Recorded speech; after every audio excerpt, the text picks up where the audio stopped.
No capítulo 49 de Gênesis, no versículo 33, acontece então aquele momento difícil, o momento da separação.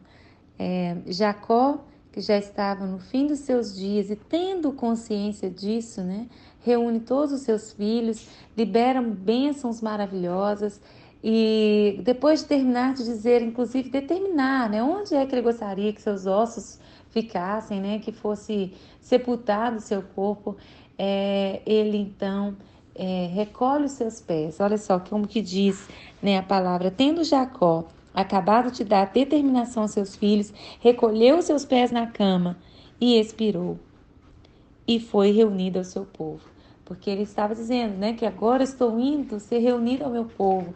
Esse é um assunto que nós vamos explorar um pouco mais adiante. Hoje nós vamos então compreender sobre o tempo do luto, o choro do luto de José e o que implicava toda essa dor. José, então, ele, no capítulo 50, versículo 1, diz o seguinte: Então José se lançou sobre o rosto de seu pai e chorou sobre ele, e o beijou.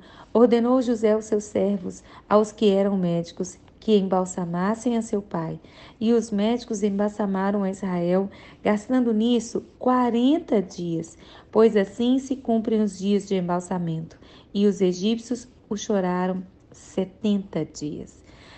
Algo muito interessante acontece aqui. Eu me lembro que quando eu assisti uma representação dessa história, né, com a morte de Jacó ali na, numa novela brasileira, eu chorei muito. Chorei muito, muito nessa cena, porque eu pude ali imaginar o tamanho do choro, né, de José, o que implicava no choro daquela morte.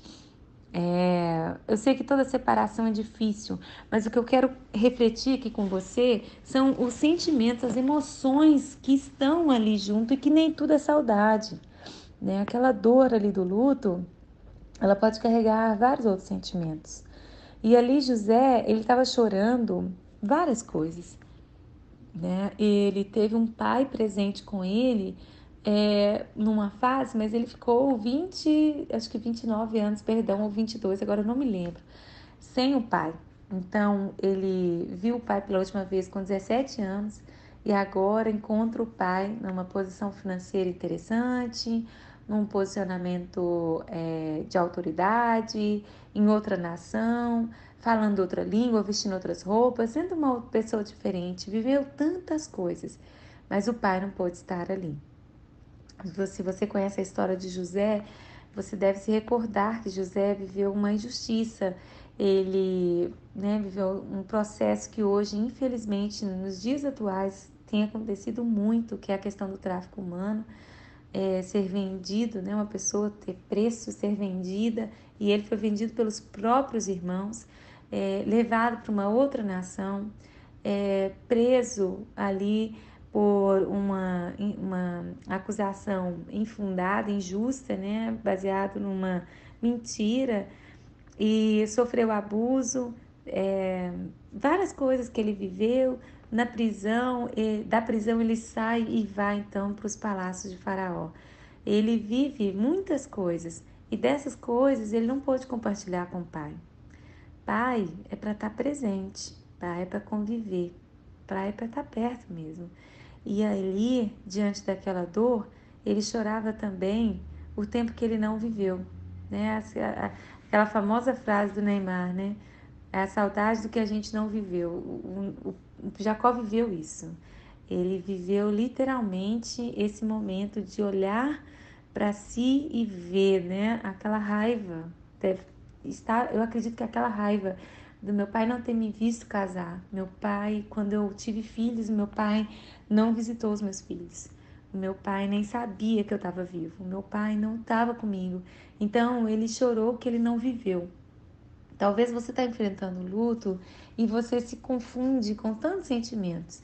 Nós conversamos aqui nos áudios anteriores a respeito de você construir uma história, de você olhar e trabalhar essa memória, não sozinho, mas junto com as pessoas que também estão lutadas por essa pessoa, né, amada, E aí você trabalhar essas questões da memória, unir, ainda mais quando, por exemplo, a pessoa que faleceu tem filhos de outros casamentos. Isso é muito interessante quando você pode reunir esses filhos todos e cada um fragmentando e trocando essas experiências, né? Fragmentando as memórias e trocando memórias e relatando sobre essa pessoa para eternizá-la mesmo, internizá-la, né? Colocá-la dentro de si e manter aquela recordação.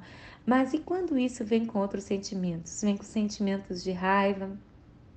Nós entendemos que a negativa, não dar algo que se deveria dar, também é uma forma de abuso. Muitas vezes nós choramos no leito dos nossos pais e junto vem um sentimento, né, de uma inquietação de não ter recebido do pai o que deveria ter recebido. Como que você vai lidar com esse sentimento?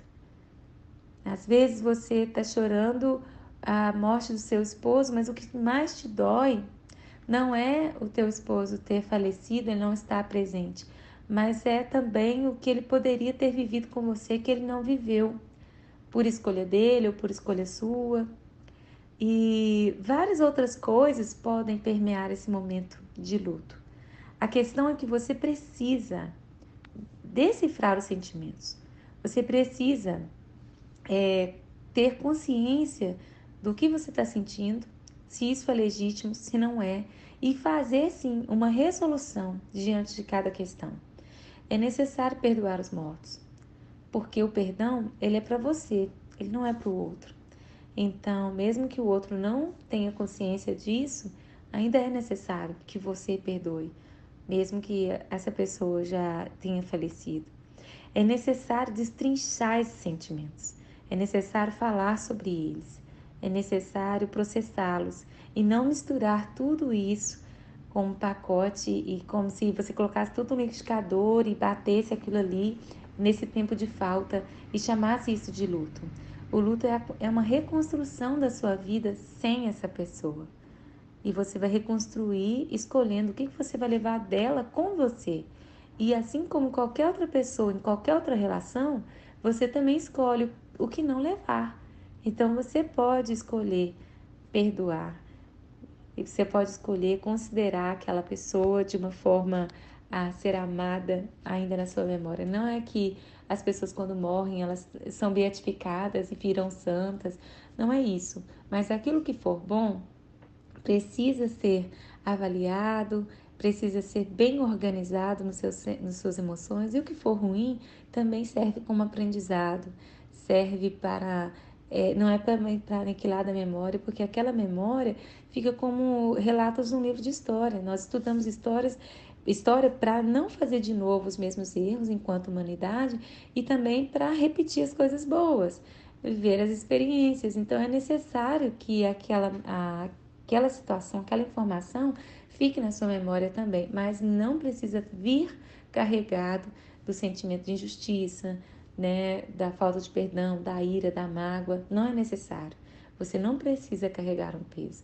Até mesmo porque os erros que você também comete também são perdoados, principalmente por Deus.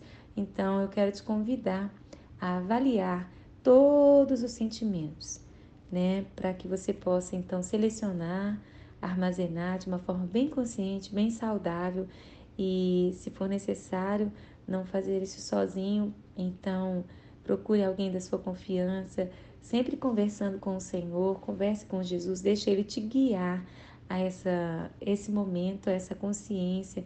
E às vezes essas memórias, elas vêm quando você não pode nem anotar, tá? Às vezes lavando uma vasilha, dirigindo um carro, mas é necessário viver esse momento.